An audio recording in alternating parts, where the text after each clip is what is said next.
Hello, good morning. How are you, my dear students?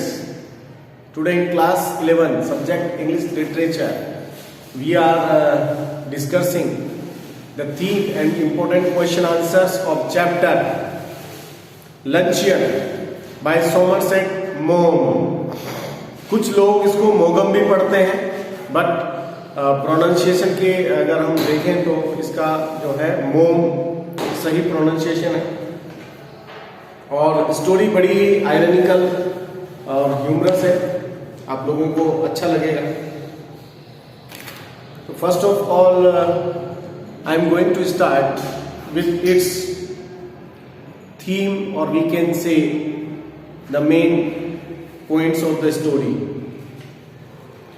The presented story, The Luncheon, written by William Somerset Maugham, throw lights on the fact that the heart of the writer is full of emotion and a writer is generally very sensitive.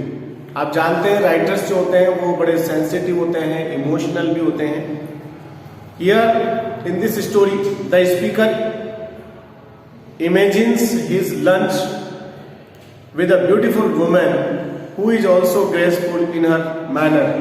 तो writer यहाँ पर expectation करता है कि एक अच्छी सी सुंदर सी महिला के साथ उसका लंच इमेजिन करता है। But when she goes on his date, जब वो अपनी when he goes on his date पे जाता है, she appears to be exactly opposite to What he envisioned. जैसा उसने कल्पना की थी, जैसे सपनों की महिला के बारे में सोचा, उसने महिला मित्र के बारे में सोचा था, वो उससे बिल्कुल डिफरेंट नजर आती है उसको। Through her appearance as well as mannerism, she is a gluttonous and ravenous woman who is latest bothered about the coast. She has a very good appetite and the bill soars up. The irony concealed in her dialogue, she never ate anything for luncheon. Just a bit make it comic story in true sense. Simple बात करें तो story में बड़ा comic यहाँ पर हुआ है, writer के साथ में कॉमिकल बातें हुई है। He is sometimes befooled or false praised by his fans. कभी कभी राइटर्स क्या होते हैं, शिकार बन जाते हैं झूठी प्रशंसाओं की, readers, and they take advantage of his a victim emotionally that the most of the time keeps him at monetary loss.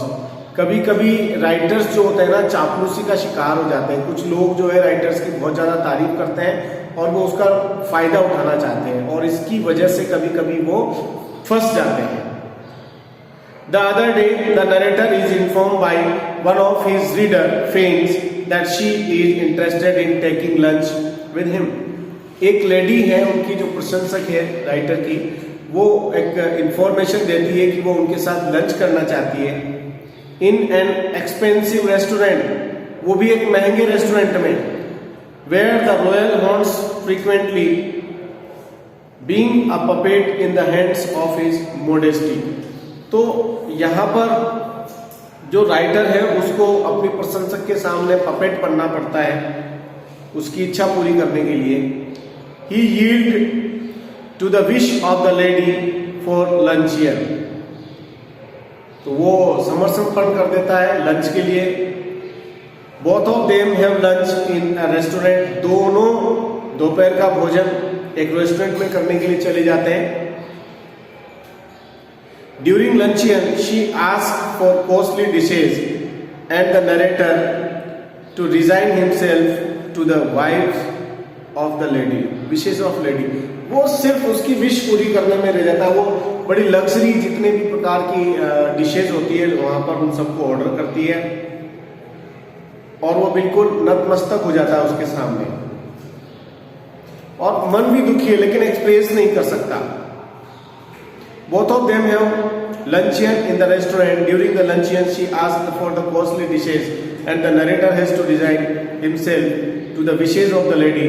She eats so costly dishes that the narrator is left with no money in his pocket. इतना heavy lunch और costly lunch होता है कि writer की जेब में महीने भर चलाने के लिए, खर्चा चलाने के लिए भी पैसे नहीं बचते. But a challenge of passing 1 month, लेकिन एक चैलेंज होता है कि अब पूरा महीना जो है वो कैसे गुजारेगा विदाउट मनी, वो भी बिना पैसे के. In his mind after 20 years the slight of the same lady. अब 20 साल बाद में उसी महिला को दोबारा देखता है. Reminding him of this event, लगभग इस घटना को 20 साल गुजर गए. He complain that her veracity of thrown into the trance of obesity. He thanked God for making his lady fat, one by thinking that God has revenge on her for once gave him mental agony.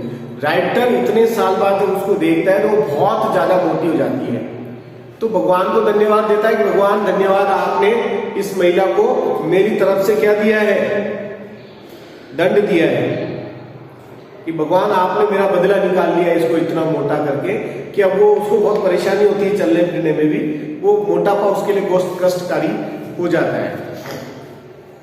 तो simple लंचियन है, साधारण से भोजन की बात वो सोचता है, लेकिन मोम के सामने चैलेंज ये आ जाता है कि वो लेडी जो है वो बहुत ज्यादा हैवी लंच करती है. तो यहां पर कुछ क्वेश्चंस जो है स्टोरी के मैं 1 by 1 लूंगा, और आई होप कि इन क्वेश्चंस से चैप्टर जो है उसको और अच्छे से एक्सप्लेन किया जा सकता है. सो फर्स्ट क्वेश्चन है, what incident does the chapter luncheon relate to. कौन से इंसिडेंट को रिलेट किया गया है इसमें. The incident is about the author accepting the invitation of the lady. इस इंसिडेंट जो है स्पेशली घटना यही है कि एक लेडी के द्वारा, एक लेडी प्रशंसक है उसकी, उसने राइटर को प्रपोज किया लंच के लिए कि आप मुझे लंच पे ले चलिए, और वो उसे एक्सेप्ट कर लेता है. And meeting her in an expensive restaurant called Foyot. तो बहुत महंगा रेस्टोरेंट है, उसमें वो डिमांड करती है कि वहां पर उसको लंच करवाया जाए. With the poor economic condition of the author की इकोनॉमिक कंडीशन बहुत ज्यादा अच्छी नहीं होती है. Visiting such an expensive restaurant was cynical. At the point in time he could not turn down the ladies request. लेकिन उस समय जब वो लंच पे लेके जाता है तो उस लेडी की रिक्वेस्ट को वो मना भी नहीं कर पाता. And in return he had to face an embarrassing situation. और उसे बहुत ही विकट परिस्थिति का सामना करना पड़ता है. The lady started ordering the expensive dishes 1 by 1. महिला जो है 1 by 1 एक एक करके बहुत ही महंगी डिशेज को ऑर्डर करना शुरू कर देती है. And the author knowing his condition just give excuse for not ordering anything. और राइटर जो है कुछ खाता पीता ही नहीं है, वो सिर्फ कहता है कि मुझे अभी भूख नहीं है, मुझे कुछ लेना नहीं है. सेकेंड क्वेश्चन है, what was the author's condition after paying the bill in the restaurant. अब रेस्टोरेंट में जब बिल चुका देता है तो राइटर की कंडीशन यहां पर कैसी हो जाती है. The author was in a very bad state after paying the bill. Restaurant का बिल चुकाने के बाद उसकी हालत खराब हो जाती है. At the restaurant he was left with no money. उसके पास कोई पैसे नहीं बचते. And he had to manage the whole month. और उसे पूरा महीना मैनेज करना पड़ता है. The author did not say a word as he was implacable and unendured it. He had an embarrassing experience by accepting the meat of the lady in Foyet. Foyet नाम के restaurant में उस महिला का जो उसने इनविटेशन एक्सेप्ट किया, उससे उसकी स्थिति संघर्षपूर्ण हो जाती है.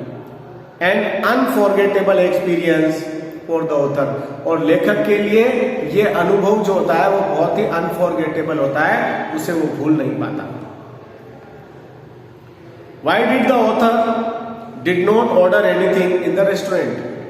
ये जो ऑथर है ये रेस्टोरेंट में जब वो जाते हैं तो अपने लिए कुछ भी ऑर्डर नहीं करता, ऐसा क्यों होता है?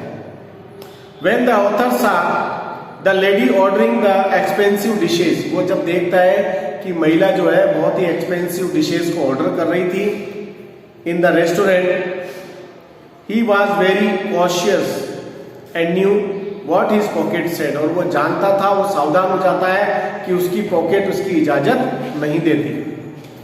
He knew very well that if he also ordered any dishes, it would be impossible to pay the bill, और वो समझ जाता है कि अगर उसने भी कुछ ऑर्डर किए तो निश्चित रूप से वो बिल नहीं दे पाएगा। So he tactfully refused to order anything for himself, इसलिए वो बहुत टैक्टफुल तरीके से अपने लिए कुछ भी डिश ऑर्डर नहीं करता है। Knowingly or unknowingly, we would have come across such a situation, जाने अनजाने में ऐसी सिचुएशन कभी कभी हमारे साथ भी आ ही जाती है। It will surely bring a smile to our face, right? और जब ऐसी सिचुएशन हम किसी को फंसा हुआ देखते हैं तो हमारे चेहरे पर भी एक मुस्कुराहट आई जाती है कि यार ऐसा कभी हमारे साथ भी हुआ है। नेक्स्ट क्वेश्चन है, what was the most humorous part of the chapter? इस चैप्टर का सबसे ज्यादा ह्यूमरस पार्ट कौन सा है, हंसी मजाक वाला पार्ट कौन सा है? The chapter is humorous from the beginning to the end. ये जो चैप्टर है ये शुरू से लेकर आखिरी तक जो है ये ह्यूमरस है। The humorous situation was when the lady tactfully wishes to have a small luncheon in a highly expensive restaurant, और tactfully वो महिला बड़ी चालाकी से हल्के फुल्के लंच की बात करती है, वो भी एक बहुत बड़े रेस्टोरेंट में। He was flattered and he decided to meet the lady at foyer even though he was aware of his poor economic condition। अपनी पुअर इकोनॉमिक कंडीशन होने के बावजूद भी राइटर यहां उससे मिलने के लिए निश्चय करता है। And had to face the embarrassing situation when she ordered all the expensive dishes, and finally the author had to pay whatever he had and left with no penny। जितना पैसा उसके पास होता है आखिरी में बिल के रूप में लेखक को चुकाना ही पड़ता है। The solution provided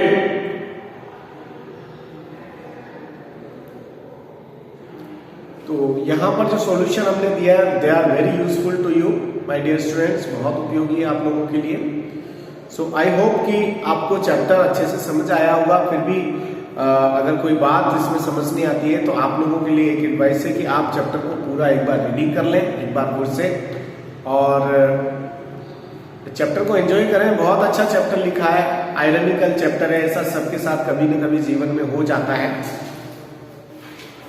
तो दिस वाज लंचियन चैप्टर नंबर 8, ये आपका चैप्टर नंबर 8 था लंचियन।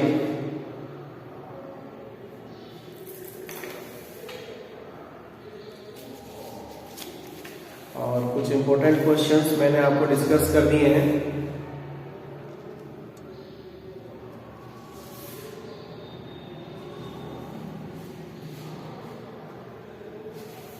मैं सोचता हूं कि यहाँ पर कैडी लेडी जो है उसका कैरेक्टर स्केच में आपको और इसमें एक्सप्लेन कर देता हूं। Give a character sketch of ladies character, इस महिला के कैरेक्टर का जो है कैरेक्टर स्केच हमें बताना है। तो the writer has depicted the character of the lady in a humorous way, बड़े ही मजाकिया तरीके से उसका कैरेक्टर राइटर ने बताया है। There is difference in her saying and doing, कथनी और करनी में अंतर है। She eats many things for lunch but keeps on saying that she eats only one thing. वो कई सारी एक एक करके बहुत सारी चीजें खा जाती है, महंगी चीजें, और एक ही चीज कहती है बार बार कि वो तो बस एक से ज्यादा चीज नहीं खाती। शी इज सो कनिंग, बड़ी चालाक है, that she does not even once ask the author for anything and keeps on eating without caring for the bill. Bill की चिंता किए बिना राइटर से एक बार भी नहीं पूछती कि आप भी लीजिए ना, खाए चली जाती है। When he orders the cheapest dish, जब वो सस्ती डिश को ऑर्डर करता है, she blames him for overeating. तो वो राइटर को ब्लेम करती है कि आप तो ओवर ईटिंग करते हैं, बहुत ज्यादा खाते हैं. This show that she is very shrewd. इस बात से हमें इसके कैरेक्टर के पता चलता है कि महिला बड़ी कनिंग थी, बहुत ही चालाक किस्म की महिला थी. सो डियर स्टूडेंट्स, लंचियन को स्टडी करें, एंजॉय करें, अच्छी स्टोरी है. और आई होप कि मैंने आज थीम और कुछ इंपॉर्टेंट क्वेश्चंस आपको डिस्कस किए हैं जो आपके लिए बहुत हेल्पफुल रहेंगे फॉर योर एग्जाम्स में. तो okay, thanks for the day. आज के लिए thank you. Will meet again in next video lecture.